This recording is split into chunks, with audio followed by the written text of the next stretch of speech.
Now, how about them damn Celtics? We are back, another episode of How About Them Celtics. Sam and I are here recording on Wednesday, October 22nd, after opening night.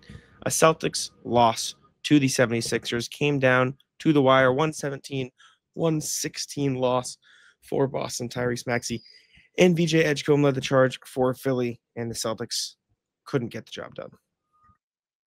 Yeah, really weird game. Kind of overall, but it was a fun game for sure. Like, this is kind of, obviously you don't, as a fan, you don't want to see the team lose, but this is kind of like what you should expect, like the good and the bad. Like, going into this season, not really sure what to expect of this team. Still not really sure. You know, it's one game, but you got a lot of chaos, a lot of fun moments, a lot of sad moments, but ultimately it didn't end the way you would like. Also, this is the first time they've lost in like the season opener at home. It has to be over 10 years. I was talking to Bobby Kravitsky upstairs, and I think I got to 2016, and they alternate every year, home away, home away, home away for the opener. I'm almost positive that they have not lost since at least before that. So it's been a while since they have started 0-1 and have dropped the game at TD Garden. Weird loss to the Sixers. Usually doesn't happen either. Embiid played but didn't play. The Sixers were better without him. VJ Edgecombe has this incredible rookie debut, finished with, I think, 34. Yeah, it's still up on the big board. Maxey is 40. Maxey is a motherfucker, man. Maxey kills them every time, it feels like. Credit to them. I mean, he was one of the reasons, and it's probably through green-colored glasses, that I felt like they had a better chance to compete this year than many people did, because he always kills the Celtics, and that's, like, really my huge dose of Maxey for the season. Is like, how does he play against Boston? Well, he kills them. So he's a killer. He looked awesome, went nuclear in the fourth quarter, had a great second quarter too, and Edgecombe had a great start. Where do you want to start, Jack? Sorry, I just kind of rambled. No, I mean, I think overall it was an encouraging start for the Celtics. Obviously, it's always tough when they lose the game in the end, and we're up by 9 with a few minutes left, and, you know, had a great third quarter. And then the fourth quarter was brutal. Gave up 42 in the fourth. That's really what did it. But I think overall this was a positive step for the Celtics. I think it did show that they are capable of competing. For what it's worth, I think they should have shot a lot better in this game. I think they missed a lot of open looks. I liked the way they created their offense. I thought a lot of the threes they took were good. I thought, you know, they were a bit too scrambled defensively. I know that their new defensive identity kind of calls for them to be a bit all over the place, but I think it got lost a little bit at times, especially in that fourth quarter. But overall, they lost the game, yes, and we can get into exactly why and what happened and all the little things, but I think this was a good first game, like a good start for this new Celtics roster. I agree, and I don't want to take away from that too much, but the frustrating part of this, more than anything to me, is you picked up right where you left off. Blowing a lead. They were up 13 in the second half. I don't remember if the 13 was in the fourth quarter, but they were up with 9 with 3:47 to go after a Neemias alley-oop layup. And then they got outscored by 10 in the last 4 minutes. It's not good. And a lot of that had to do with just Neemias fouled out, and they kind of lost their offensive identity there for a little bit, and the buckets started to become more difficult to get.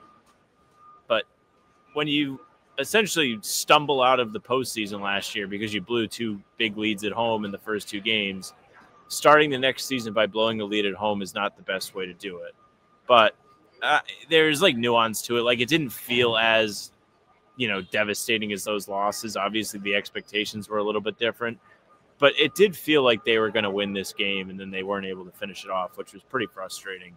I guess, like, on a positive note, I thought Neemias was really good in this game. He was far better than I think any of us expected. He was legitimately impactful down the stretch. Like, they were running Neemias pick and rolls, and the Sixers had no idea what was hitting them. Like, Neemias was wide open, own area code under the basket for dunks, layups, and it was a huge part of what they were doing in the fourth quarter to, like, maintain the absolute onslaught from Maxey, who was going ballistic. Like, it didn't feel like it all happened at once. Like, Philly just kind of chipped away and chipped away and chipped away because they had the 2 hottest players in the game. Like, that's another reason why this doesn't feel as terrible as those Knicks losses do. Also, it not being a playoff game, but, like, from an individual blown lead perspective, like it kind of felt like Boston was fortunate, or not fortunate, but like it felt like it should have been closer with how hot Maxey and Edgecombe were throughout this game. And alas, the Celtics did manage to pull away. Like they had an incredible third quarter. They did a great job, and they came out of the half with some impressive fire. Like got some really great performances from a lot of guys in that third quarter, and they just couldn't finish it off. So that was the lame part for sure. Yeah, I mean, the Sixers couldn't miss in that fourth quarter. They shot 7 of 10 from 3, 3 of 4 from Maxey, 2 of 2 from Grimes, 13 of 22 from the field overall. They took 13 free throws, and even if you eliminate 6 of those, for the the 3 fouls that they intentionally took at the end of the game, like it's still a 7 free throw quarter to the Celtics 4, which were all Jalen. Things just kind of fell apart. Like I think they played 3 quarters of solid basketball, in that third quarter, like you said, was really good, and they talked about after the game how that's exactly how they want to play. Like that is the brand of basketball that they're aiming for. It just felt like things got away from them. Joe talked about letting Maxey, losing him in a few pick and rolls. He got out in transition a lot in this game. It was just like I think the Celtics are going to be in a lot of these types of games, and they're going to have to figure out how to close things out at the end of the day.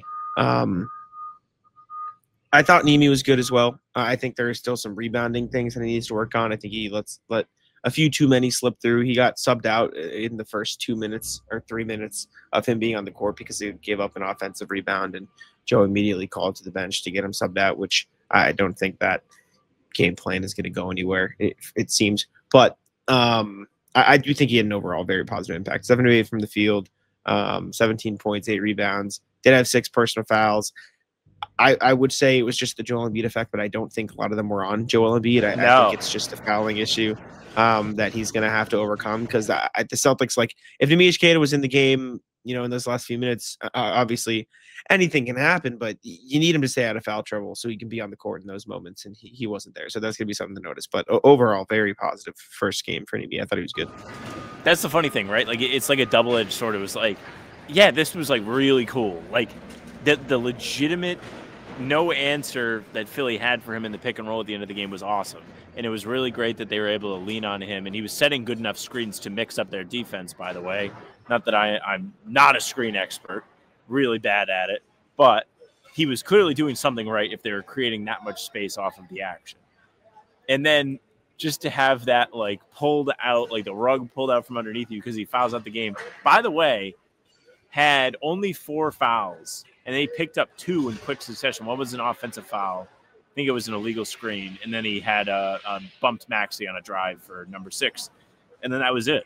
And then once he came out the game, things became so much more difficult for them. But definitely a step in the right direction for somebody who's going to be leaned on a lot this year by the Celtics. Like, Joe Mazzulla has been very vocal about that when he's been asked about Neemi today, even though he said like 2 words about him today. But against the Raptors last Wednesday when he talked about Neemi, the messaging was very similar. It was like, look, we need Neemi to be at this level all the time if we're going to be good this year.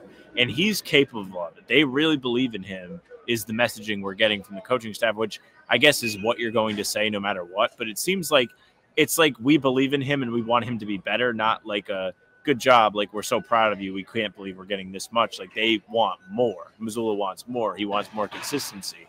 So I think that bodes well, and hopefully he's able to carry it over a little bit into Friday's game, which is undoubtedly going to be a harder one than this one. But starting on the right foot for sure with Neemi. Also starting on the right foot, Simons had like a weird first half, really, really awesome third quarter, made a couple big threes, had that awesome transition between the legs, just speed boost move where he went to the rim and slammed with his head almost at them. Like it was awesome. Really great quarter from him. Was impressed with him. Thought his defense was great. I noticed it with my own eyes in real time. He was sliding with guys. He was doing a great job of keeping his body between them and the basket. And it was the kind of development you really look to see. By the way, he was doing it against good players. Like there was a possession late in the game where he was on Maxey and he kept Maxey from getting to the basket and Philly had to go elsewhere. That was huge. And he also stopped Maxey in transition. He stripped him on a drive to the basket. It was really impressive showing for Anthony. Proud of him. Good debut. Wish it could have got a win with it, but I think if you were worried about that, or is something you're concerned about, or his fit, or his willingness to come off the bench, any of those things, I think he filled it pretty well. I think he could have probably started the game a little bit better because all of the guards were cold from 3 in the first half. But after the half, very, very good. Almost like 5-star performance from him. Yeah. Simon's good. Before we do continue, I need to tell you guys about Prize Picks. Prize Picks, the best place to get real money sports action. The episode is brought to you by Prize Picks. You and I make decisions every day, but on Prize Picks, being right can get you paid. Don't miss any of the excitement this football season on Prize Picks, where it's good to be right. And now basketball season, because basketball season is here. Celtics just played their first game of the season. We did the Prize Picks on the pregame show. I don't think we did very well because Joel Embiid was on a minutes restriction. We got 3 of 4. So not bad. But Joel Embiid free throws, we picked the more on that. Did not get in there. Prize Picks is the only app that offers stacks, which means you can pick the same player up to 3 times in the same lineup. You want the more on Jaylen Brown points, rebounds, and assists. You can pick all of them now in the same lineup, only on Prize Picks. You can also follow other Prize Picks players directly on the app and copy their lineups in one click, whether it's a friend, celebrity partner, or just someone whose picks you like. Hit the follow button and check out every lineup they create in the new feed tab on Prize Picks. You can use it with the Celtics or the Patriots or any other team you would like. Download the Prize Picks app today and use code CLNS to get $50 in lineups after you play your first $5 lineup. That's code CLNS and get to get $50 in lineups after you play your first $5 lineup. Prize Picks, it's good to be right. Yeah, I was going to mention it too. I tweeted about it. Anthony Simon's defense impressed me a lot in this game. That possession you mentioned on Maxey late in the game was a good one. He just felt like he was very in tune with the way things were flowing on the defensive end. There were a lot of those same possessions that you saw in the preseason where they're covering for each other, they're helping, they're doubling, they're rotating. He fit into that flow very, very well. So I was impressed with him. Not the most efficient night for Derrick White, but I was impressed. I was intrigued at the very least by what we saw. I think he only 4 of 13 from 3. I do think a lot of those that he took. There were a couple that were like late shot clock, had to get one up, and the rest of them I thought were pretty good looks. And I think on most nights he will end up shooting better than what he did based on the quality of shots he got. But that third quarter was really where it was for Derrick White. He took over. He was the best player on the court in that third quarter. He had 13 points on 2 of 4 from the field, and 2, both of them were threes. 7 of 7 from the line, though did a great job of staying aggressive.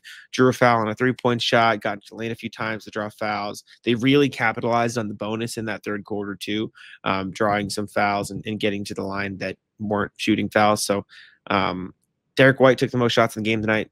13 threes for Derrick White. I think you're going to see, I think he's going to take 10 threes a night. I think you got to get used to that. And I think a lot of them are going to be pretty good. There's going to be a steady diet of those, but I was very, I was raising an eyebrow at the way they used Derrick White in this game. And I think he could have a very, very good season. I just think the shots didn't fall on this one. You were noticing how they used him. What do you mean? No, I'm not making fun of you. I'm just thinking about memes on Twitter. Disregard me. I'm not making fun. Derrick to me, I thought he was good. He was aggressive. He needed to be aggressive. There's no disputing it. I did joke to Bobby. I was like, he's filling right in the Tatum stat line. Just he was 4 of 13 or something from 3 and 7 of 17 or 7 of 18 from the field at the time I said it. He needs to be a little more efficient, but it's an adjustment. There are growing pains to having to take on a more serious role or more significant offensive role where you're being asked to create a little bit more. Made some big shots in this game. He didn't make the biggest one probably, which was the open corner miss Jalen created, and then he fouled Oubre. Gary Washburn asked him about it after the game. He was like, yeah, I was pissed I missed that shot because it ended up being a 5-point swing off that one play. I think it was a step in the right direction. It's really weird because it feels like everything we're saying in this show is positive and they lost. I truly am not that fed up. I thought Derrick just missed some shots he would have usually made.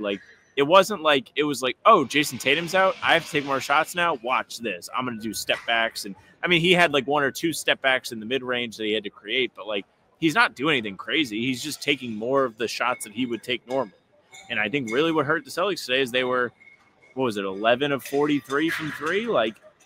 Is that the norm? Is that a little bit under what they should be shooting? There's a lot of variables now that you have different players on this team, so we have to kind of learn what the strengths are, what to expect efficiency-wise. But that seems like it's going to be below average, if I had to guess. So you're not going to see the Celtics quite struggle that much from three, I don't think, going forward. But we're going to have to wait and see. Yeah, I think they'll shoot better. I mean, 25.6%. If they shoot 25.6% from three this season, they'll be the worst team in the NBA, right? Like, it's just not going to be what Wouldn't be the worst thing. The world is, right? You see AJ tweet today that he was excited they were back? Stop it. Peyton Pritchard 1 of 7, Derrick White 4 of 13, Boucher and Garza both missed their threes, Anthony Simons 2 of 6, Sam Hauser 2 of 6. Like, you're just gonna get better 3-point performances from most of these guys, and I do think the quality of their threes was good overall. Again, we'll have to go back and watch and figure it out, but I really didn't have a huge problem with their offensive game in this game. I think it just came down to they grumbled a little bit defensively in that fourth quarter. I need to go back and watch. I asked about it a little and no one really, knew either. I think they're also going to watch. I think the pace they played with in the third quarter really helped. And I don't know if it slacked off a little bit in the fourth quarter or was more just they were taking the ball out of the basket more because the Sixers were getting out in transition. But I do think the Sixers just making every shot really hurt their ability to play at the pace they want to play. And so they got to just, maintain their intensity, their rotations, everything on the defensive end. And I think that's what killed them. I just think I don't want to say fell apart, but I think things just got away from them a little bit in that fourth quarter and some of the pick and rolls. And I think they got over eager on some things, which gave up a few more open shots. And they hit a lot of the open shots that they maybe weren't hitting earlier in the game, them being the Sixers. And that's really where I think things got away from them. I do think Jalen was really good in this game, though. I mean, 9 of 18, 2 of 4, very efficient, 25, 6 and 4. Maybe you criticize and say, wish he was a little bit more aggressive. I wish he had a little bit better playmaking past the first quarter because I think most of his assists were in that first quarter. But I think I would rather Jaylen Brown play within the flow of the game than try to play, it's Jalen time basketball. And maybe you want a little bit more of that on those last couple possessions. Peyton Pritchard took the last 2 shots of the game and missed them both, took some tough shots, but I think the Sixers just guarded them well. I thought Jalen was fine in this game. I have no complaints with him. I think we actually suck at doing this job because this is the first time we mentioned the final possession. We're 17 minutes into the show. We didn't talk about the final possession of a 1-point game first. I'm going to quickly talk about Jalen before we talk about it more. We're big teasing the last possession of the game for all of you that have just been itching to hear about it. Jalen really kind of liked that he was not super duper aggressive. It was weird seeing him not be aggressive because he wasn't really used in the way I thought he would be used, meaning he didn't have the ball in his hands a ton, right? There were a lot of possessions where Derrick White was running the show, which is fine, and Peyton Pritchard would have the ball in his hands. And Jalen would kind of be off the ball, but ready. He was ready to hit the one move, go, create a shot. He didn't need to do a bunch of dribbles at the top of the key. And I think that's the best way to utilize him because he was able to still be impactful that way. And early in the game, usually we see him come out guns blazing. First quarter, Jalen's a real thing. He loves to attack early in games. Today, he only took 4 shots in the first quarter, shot 50% on them. He just looked kind of comfortable making sure everybody else was getting into the flow of the game and including everybody. And honestly, I think if you do go first quarter Jalen from now on, it's not going to work because you need that. You need your guys to feel like they're involved. You need them to get in the rhythm. You need them to just be with you. Then you need to help them be with you. And that's a great way to do it. And honestly, this is such a weird game to gauge off of too, because Embiid didn't do a damn thing. He was terrible. Looked like he's still hurt. The Sixers lose this game if he plays in the fourth quarter. He literally did not play in the fourth quarter, I don't think, or he only played the first couple of minutes. But then you also have Edgecombe and Maxey go ballistic. So it probably evens out. But the Celtics are in this game and probably should have won this game with Jalen playing the more passive style until the fourth quarter, which he was still good. The Sixers were just unstoppable. The offense in the fourth quarter was fine.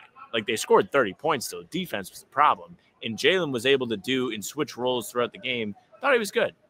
Long-winded way of me saying that. Thought he was good. Yeah, I think the defense just got away from them in that fourth quarter. I think the Sixers just got a little too comfortable with the flow of things. Xavier Tillman, first sub off the bench. I thought he was good. Didn't make his threes, but was 2 of 5 from 2-point range. Had a pretty rough miss in the fourth quarter that probably should have gone in, but I think he was rushed and was trying to get the shot up really quick, and it was short. But 7 rebounds, 3 of which were offensive, 2 steals, 1 block. I thought he was really good on the defensive end. I thought he fitted well. It was a much better start for Xavier Tillman because it felt like last year if the threes weren't falling, he wasn't able to make an impact because of his knee and he was slow. You could tell the impact he brought on the defensive end in this game. And I thought, despite the fact that he was over from three, he was a net positive. I thought he was good. So funny story about the Tillman missed shot. I joke that was they had a chance to tie on that possession or go ahead. I think so. And I joked to Bobby upstairs. I was like, Tillman floater incoming, like as they were bringing the ball up the floor, just because his two big shots as a Celtic have both been, well, the corner three in the finals, but like the game-winning shots have been floaters. I was like, that's the best option. Go with that. And it ends up being that shot. I just missed it. I thought he was good. Thought his defense was really good. I was impressed with his hustle. I thought he got up and down the floor really, really well, which is really good to see with his previous knee problems. I will say, and everybody knows this, he knows this, all he can do is keep shooting them. He has to make the threes. Like, Philly was not respecting him. Embiid was helping all the way off. Like, Embiid was on the block when Tillman was in the corner on defense. He has to be able to make them. His shot's clean. He has a good motion. He has good mechanics. The ball just needs to find the bottom of the net. I feel like it's going to if he keeps shooting it, but we're going to have to see it in a real game. Like, we can see him warm up with the development team all we want and see him make the threes all we want. But until he's making them in a game, defenses are going to be able to cheat. It's going to make things harder on the rest of the guys. But overall, like, if you showed me this Tillman game in like right after they got eliminated last year, I'd be like, wow, that's impressive. Didn't think he had that in him still. I still think he was passing up too many. I think he was open from three like 4 different times outside of there the were three some, that yeah. he needs to take too. So, but overall, a good game. Luka Garza left this one after just 5 minutes, concussion protocol. He was just ruled out. So I don't know if we'll see him in New York or what the deal is going to be there. He got absolutely smoked going for a rebound and then got up and, well, he was on the ground for a long time, but then got up and went down and blocked Maxey. Like, got one of the very few stops on Tyrese Maxey in the entire game after potentially getting concussed. Missed a couple threes, was ruled out. I thought Chris Boucher was good, only played 15 minutes, and I think 12 of them were in the first half. I don't know why they went away from him. I think maybe he could have contributed a little bit more, but Josh Minot also played 14, didn't do a whole lot, running around on defense a little bit. They went 10 deep in this one. Hugo Gonzalez went to the scorers table at one point for like the last 30 seconds of maybe the second quarter, but didn't end up checking in. I think it was the third quarter. Yeah. Maybe the third, but they kept it to a 10-man rotation for the opener. It's too bad. Everyone was excited. There was like a little buzz in the building. I was like, what's going on? And I saw Hugo walking up there. So hopefully we'll get to see him some here down the line. But yeah, Minot was like a weird game because he didn't do anything that you're like, why is he making these mistakes and hurting the team? But he wasn't quite as impactful as he'd been in the preseason, which I don't really know what to make of it. Maybe it was just an off night, or maybe it was just a night that didn't really call for him to be super involved. Hopefully he is involved down the stretch throughout the rest of the season, because he was legitimately fun to watch and also impactful in the preseason. It probably could have used more of him today. His one basket was a loud put-back dunk early in the game, and that's the type of play the Celtics really need or going to need throughout the season, I feel like, because they're going to thrive off energy. Like, even in tonight's game, you keep talking about the pace. Like, that is where they are thriving. When they're able to just play with energy, run, like, be exciting, that's when they're going to be at their best. And ultimately, I think, like, it's almost such a refreshing change, which is just so weird to say, like, when they've been so good for the past 3 years. But, like, it's cool to see this kind of basketball, and it's exciting. So I think that's why we, like, walked away from this game like, I had a good time. Like, not like, damn, they should have won that. They shouldn't have dropped it. Like, the expectations being different is just really something that shakes up perspective. Yeah, I think it was encouraging. I mean, obviously, you got to win those games if you want to be a good team this year. Like, those are the ones you have to be able to pull out. And teams aren't going to have 2 30-point scorers every night. Celtics aren't going to shoot 25% from three every night. Like, all these things are going to happen at the end of the day. Like, you just got to stay stronger on defense a little bit and maintain that pace they had in the third. But overall, I thought this was a fine start to the season. I think, if one of those shots at the end of the game from Peyton Pritchard falls, we're talking about this team in a whole new light. But it's just kind of the way the ball bounces sometimes. So let us know what you guys think down below. Make sure to leave a like, subscribe. Appreciate your opportunity, and all that. Sam, take it out. Yeah, thank you very much for listening and watching. Make sure you leave a like, comment, subscribe. We are here every single day. Full pods drop Tuesday, Thursday, Sunday. They will be back more regularly on game days now that there are actually other games going on. We were going to maybe do one today, but if we did it, it would have just been like us talking about the other games that happened last night because we really didn't get to watch any of the games tonight because we were here. So be on the lookout for that stuff. Game recaps are up the morning after each game, and other videos are here in between to keep you up to date with all things Celtics. Jack and I are doing pregame live a half hour before every single game on the YouTube and also on our Twitters. So if you want that, go ahead, be here for it. We're getting guests every single time. Big shout out to Bruce for joining us today. Got to figure out who we're getting for Friday. We'll see. And yeah, we're on Spotify and Apple too. All positive recaps are there. So if you just want the audio stuff, it's there. Follow us, leave a 5-star review. We'd appreciate it. Email us. Tell us what you thought about today. hbtcpod@gmail.com. We read them every single time we do a show. hbtcpod@gmail.com. Our socials are at How About Them C's for Twitter, Instagram, and TikTok. Facebook's the name of the podcast. All streams are there. They're on YouTube. They're on Twitter. Jack's Twitter is at Jack's NBA. Mine's at Sam LaFrance NBA. That's it for us. Bye.